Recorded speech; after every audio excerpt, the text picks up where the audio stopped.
귀한 찬양 감사합니다.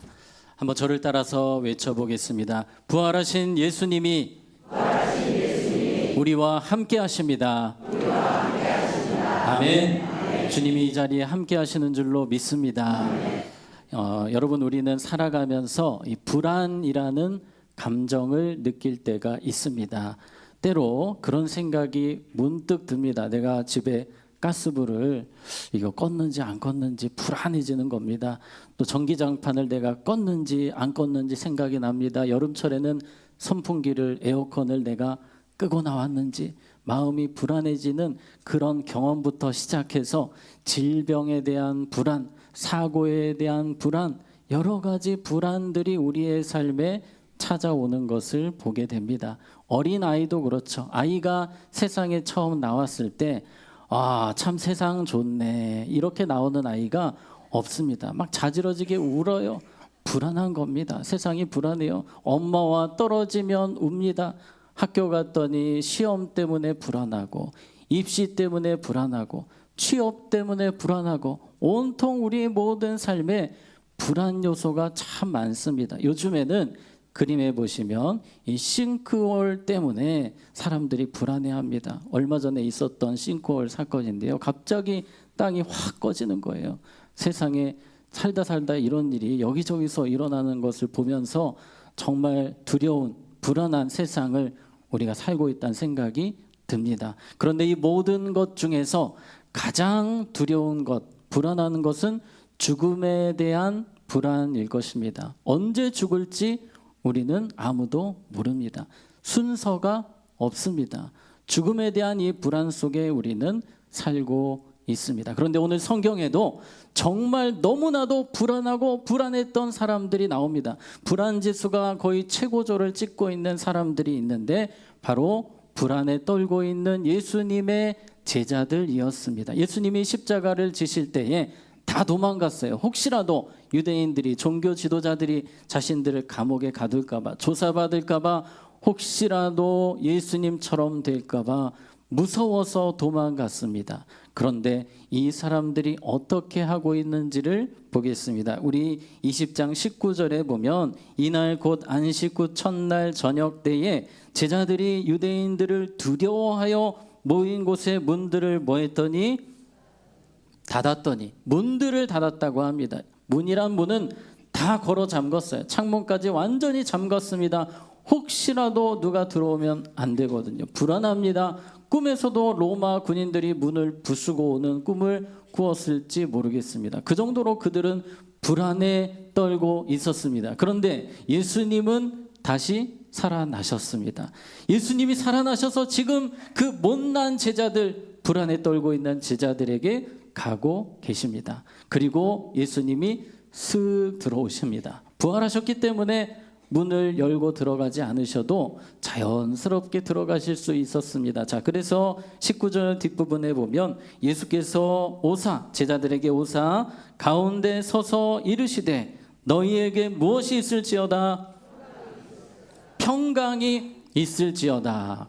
얼마나 감사한 일입니까? 지금 두려움에 떨고 있는데 예수님께서 평강을 부어 주십니다. 그러나 제자들은 지금 상당히 두려워요. 전설의 고향을 보는 것 같습니다. 분명히 문을 잠가놨는데 예수님이 떡하니 나타나 계시는 거예요. 그런데 예수님 참 재미있으시죠? 샬롬이라고 하는 것입니다. 여러분, 이 헬라어에는 에이레네로 되어 있지만 히브리어로 하면 샬롬이에요. 샬롬. 예수님께서 이 제자들을 향해 밝은 미소로 샬롬을 선포하고 계십니다. 자, 그런데 처음에는 두려웠습니다. 그러나 이제 제자들의 마음에 평안이 임하는 것입니다. 기쁨이 임하는 거예요. 또 한편으로는 두렵습니다. 왜냐하면 배신을 했기 때문입니다.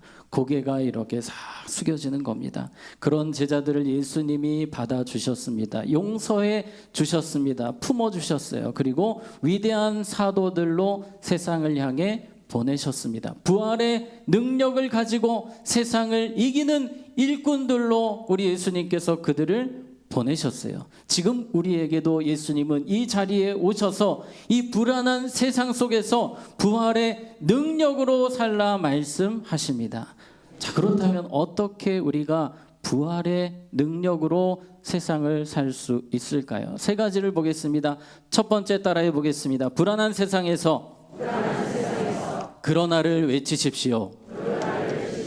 네, 그러나를 외쳐야 됩니다. 예수님이 다시 살아나셨기 때문입니다. 어떠한 상황에서도 우리 예수님이 나와 함께 하시니, 예수님이 나를 도와주시니 우리는 그러나를 외치며 아무리 힘든 상황에서도 일어날 수 있고 담대하게 돌파할 수 있는 줄로 믿습니다. 자, 20절 말씀 보시면 이 말씀을 하시고 손과 옆구리를 보이시니 제자들이 주를 보고 기뻐하더라. 방금 전까지만 해도 불안이 가득했으나 살아계신 예수님 만나고 기쁨이 충만해졌습니다. 그러나 기쁨이 가득해진 것입니다. 살아계신 예수님 붙들 때 우리는 기쁨으로 불안한 세상에서 그러나를 외치며 당당하게 나아갈 수 있습니다. 고린도전서 15장 20절 이번 주 말씀인데요. 같이 읽겠습니다. 시작. 그러나 이제 그리스도께서 죽은 자 가운데서 다시 살아나사 잠자는 자들의 첫 열매가 되셨도다. 아멘. 자, 그러나라는 표현이 나옵니다. 그러나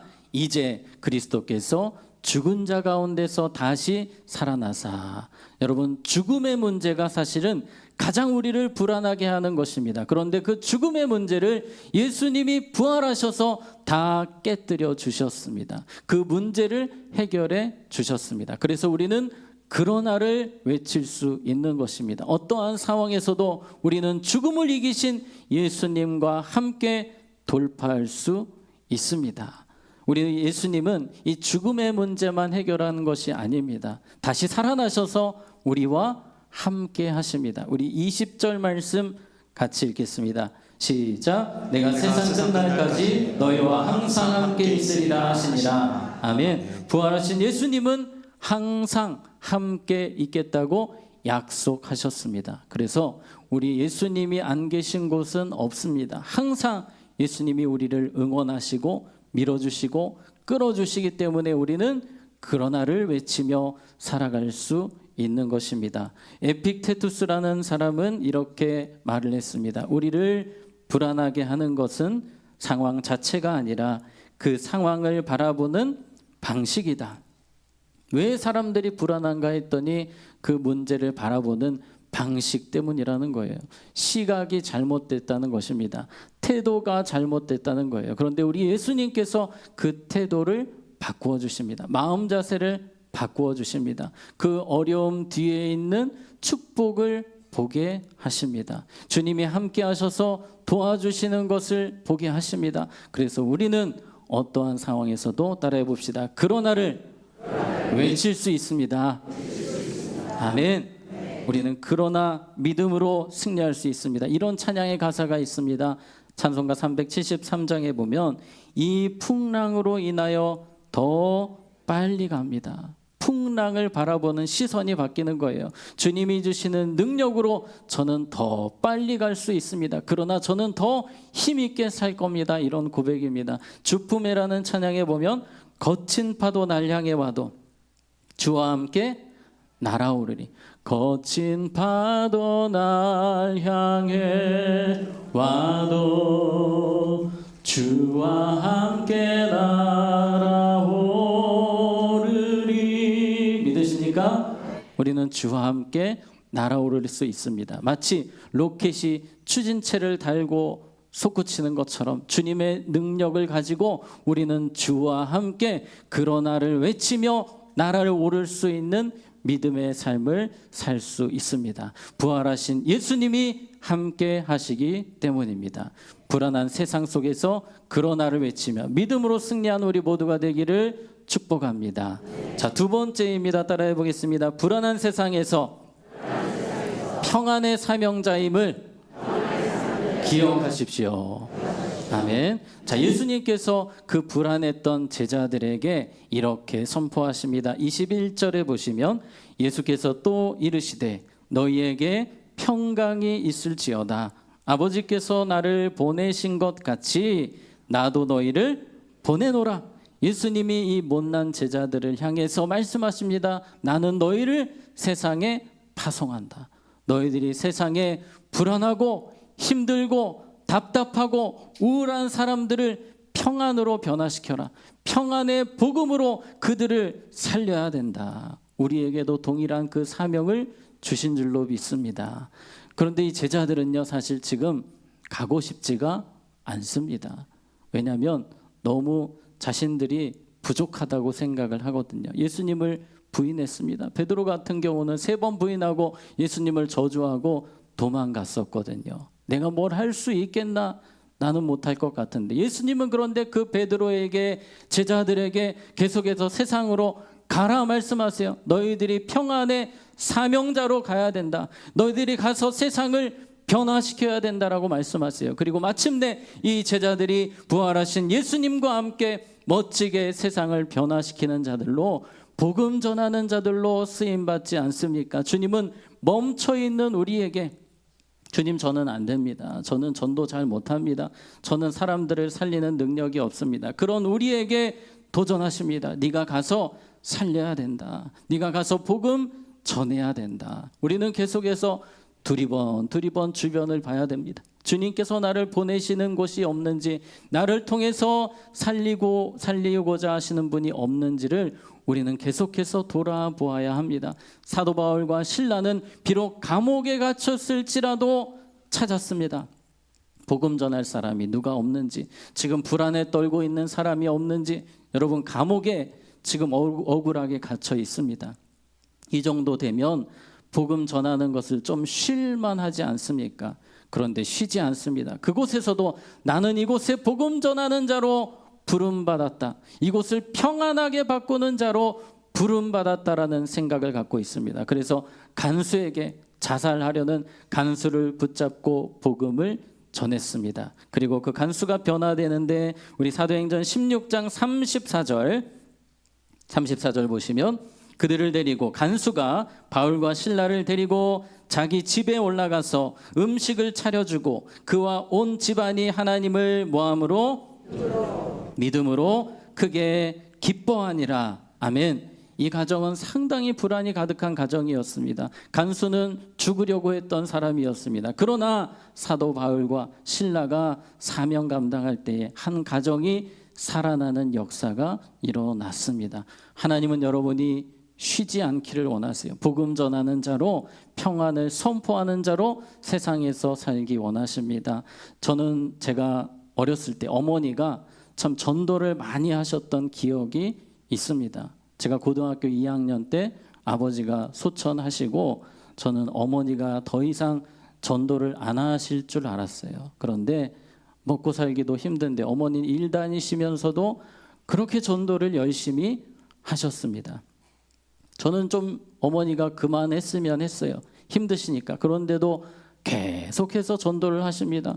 그런데 그 한 분 한 분 교회에 모시고 올 때마다 이 전도 받으신 분들의 표정이 그렇게 밝을 수가 없어요. 제가 저번에도 말씀드렸지만 그 무당까지 어머니가 전도하셔서 교회를 데리고 오셨는데 정말 얼굴이 그렇게 밝아요. 모든 어둠이 사라지고 불안이 사라지고 하나님의 기쁨이 넘치는 이 전도받은 분들의 모습을 제가 보면서 정말 하나님 살아계시다. 우리가 전도하기를 원하시는구나. 우리가 사람들을 살리기를 원하시는구나. 그 마음을 가졌던 기억이 있습니다. 하나님은 여러분의 삶의 자리에서 바울과 실라처럼 또 예수님의 제자들처럼 하나님의 사명자들로서 평안을 끼치는 자로, 또 어두운 곳에 우리가 평안하도록 기도하는 자로, 전도하는 자로 사용하기를 원하십니다. 우리가 그렇게 살아갈 때 부활의 능력으로 살게 될 줄로 믿습니다. 부활하신 예수님과 함께 살리는 자, 평안케 하는 자, 그 사명을 잘 감당하는 우리 교회가 되기를 주님의 이름으로 축복합니다. 자, 3번째입니다. 따라해 보겠습니다. 불안한 세상에서 확실한 믿음으로 사십시오. 아멘. 예수님께서 다시 살아나셔서 이 제자들의 흔들리는 믿음을 잡아주셨습니다. 20절 말씀 보시면 이런 말씀이 있습니다. 이 말씀을 하시고 손과 옆구리를 보이시니, 예수님이 직접 보여주셨어요. 왜 보여주셨을까요? 확실하게 믿으라는 거예요. 너희들이 이제 세상을 변화시키는 사람들이 되어야 하는데 이 정도 믿음으로는 안 된다. 확실한 믿음 가지고 나아가야 된다. 그래서 제자들에게 믿음이 생겼습니다. 예수님은 살아나셨다. 예수님이 우리와 함께 하신다. 이 믿음이 생겼는데 문제는 그 자리에 누가 없었습니까?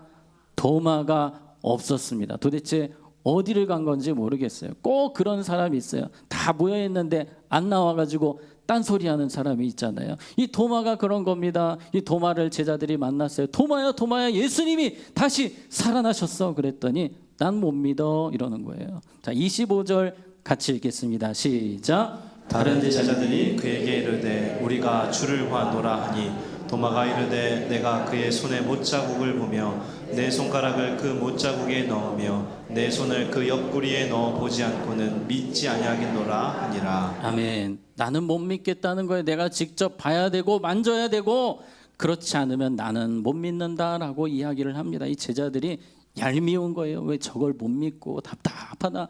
예수님도 얼마나 답답하시겠습니까? 그런데 예수님께서 이 도마를 만나시기 위해서 다시 찾아오셨습니다. 우리 26절 같이 읽습니다. 시작. 여드레를 지나서 제자들이 다시 집안에 있을 때 도마도 함께 있고 문들이 닫혔는데 예수께서 오사 가운데 서서 이르시되 너희에게 평강이 있을지어다 하시고. 아멘. 예수님께서 이전처럼 쓱 들어오셨어요. 그리고 샬롬을 선포하십니다. 그리고 바로 도마를 쳐다보시는 거예요.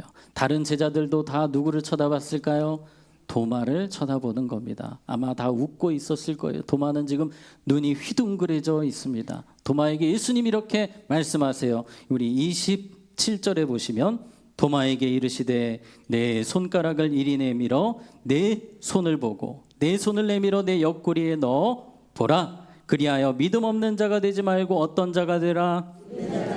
믿는 자가 되라. 예수님이 직접 다 확인을 시켜 주셨습니다. 이 말씀은 도마가 했던 말 그대로 전달하신 것입니다. 도마가 궁금했던 것들, 의심했던 것들 주님이 다 접수를 하셨어요. 그리고 그 궁금증을, 의심을 다 해소해 주시는 겁니다. 예수님 왜 오셨습니까? 도마의 연약한 믿음을 온전하게 해주시기 위해서, 분명하게 해주시기 위해서 예수님께서 도마에게 오셨습니다. 확실한 믿음으로 살라고 도마에게 찾아오셨습니다. 그리고 이렇게 말씀하십니다. 29절 예수께서 이르시되 너는 나를 본고로 믿느냐? 보지 못하고 믿는 자들은 뭐하도다? 복되도다. 꼭 봐서 이걸 증명해서 믿는 것은 제대로 된 믿음이 아니라는 것입니다. 그런데 그런 분들 많습니다. 제가 뭔가 봐야 믿겠습니다. 이걸 증명을 해야 제가 믿겠습니다 하시는 분들이 계십니다. 여러분, 성경에 수많은 역사들은 고증학적으로 증거들이 참 많습니다. 그런데 우리가 그것을 봐야 믿는 믿음은 아주 낮은 믿음이에요. 진짜 믿음은 말씀이기 때문에 믿는 것입니다. 주님이 말씀하셨기 때문에 비록 눈에 보이지 않지만 손에 잡히는 것 없지만 저는 예수님을 믿습니다. 살아계셔서 나와 함께 하심을 믿습니다. 내 길을 인도하심을 믿습니다. 우리에게 그러한 믿음이 필요합니다. 그런데 세상에는 예수님을 보고도, 부활하신 예수님을 보고도 못 믿는 사람들이 있었다라고 이야기합니다. 마태복음 28장 17절에 보시면 예수를 배웁고 경배하나, 지금 어떤 상황이냐면요, 예수님이 부활하셨고 이제 하늘로 승천하시려고 하십니다. 대략 500명 정도가 그곳에서 예수님을 보았습니다. 그런데 그 중에는 분명히 못자국을 보고 창자국을 보았음에도 그럼에도 못 믿는 사람들이 있었다는 것입니다. 여러분, 믿는 것이 쉽지가 않아요. 그런데 우리가 지금 왜 이렇게 보이지 않는 예수님을 잘 믿고 있습니까? 주님이 믿음 주셨기 때문입니다. 주님이 믿음 주셔서 우리가 믿음 생활하고 있는데 주님은 우리의 믿음이 더 확실한 믿음이 되기를 원하십니다. 어떠한 상황에서도 환경에서도 흔들리지 않고 믿음으로 살기를 원하십니다. 여러분, 도마 같은 경우는 믿음이 연약했지만 주님이 믿음을 확실하게 해주셨고, 도마는 사도로서 이 인도로 복음 전하러 갑니다. 첸나이라는 지역, 인도의 첸나이라는 지역에서 지금도 도마 교회가 그대로 세워져 있고 도마의 흔적들이 남아 있다고 합니다.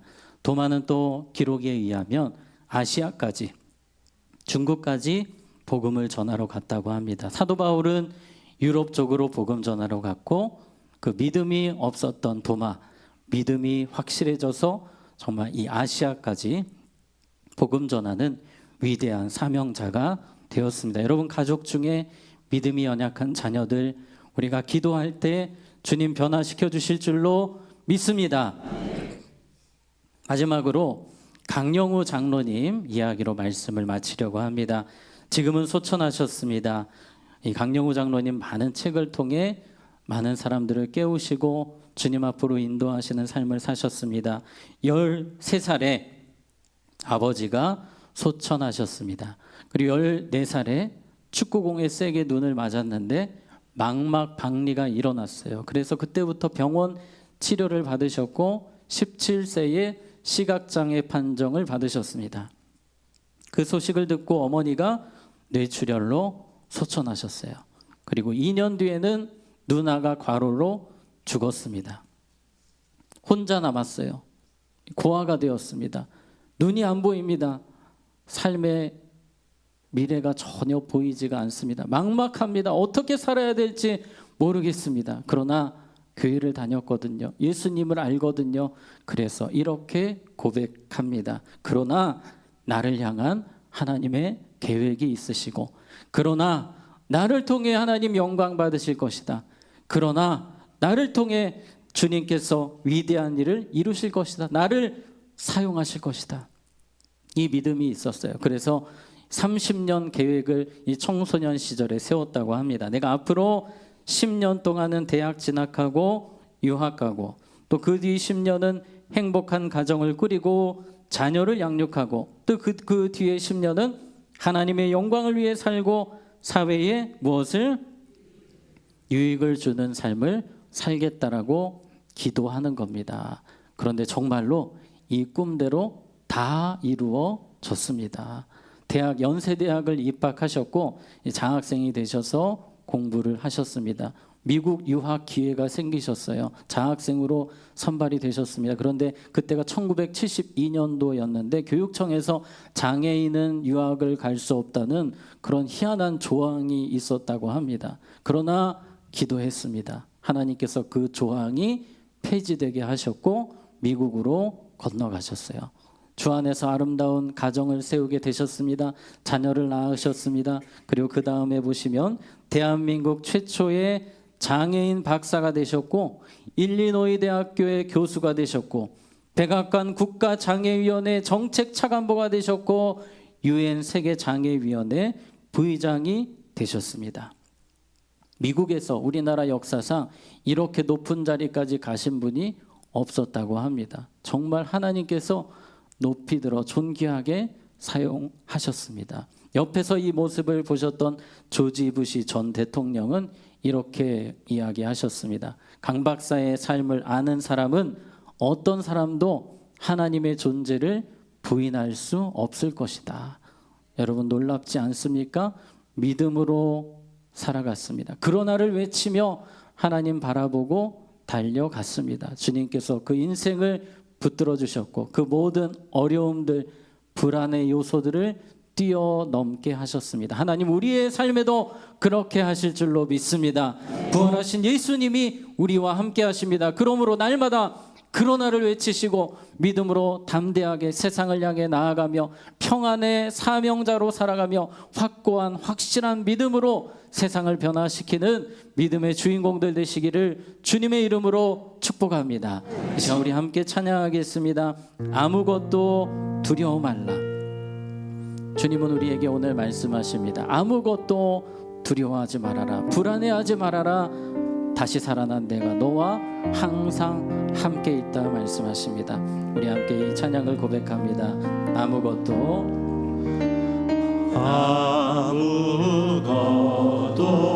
두려워 말라. 주 나의 하나님이 지켜주시네.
예수님과 함께 그러나를 외치며 담대하게 살기 원합니다. 주여 나의 믿음을 더 확실하게 하여 주시옵소서. 더 큰 믿음 주시옵소서. 어떠한 상황에서도 믿음으로 돌파하는 삶을 살기 원합니다. 부활하신 예수님과 함께 능력 있게 평안의 사명자로 살기 원합니다. 이 시간 우리 주님의 이름 한번 부르고 기도합니다. 주여, 하나님 아버지 오늘 주신 말씀을 듣고 기도합니다. 어떠한 상황에서도 그러나를 외치며 부활하신 주님과 함께 돌파하는 믿음의 삶을 살게 하여 주시옵소서. 더 큰 믿음 허락하여 주시옵소서.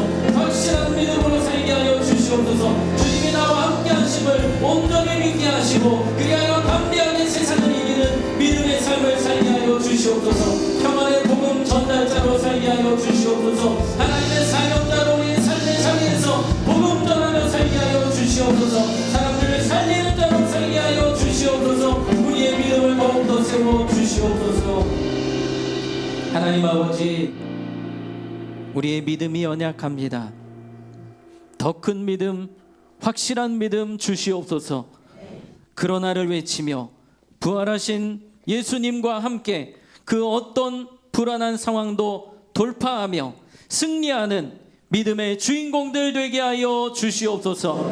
예수님의 이름으로 기도하옵나이다. 아멘. 우리 함께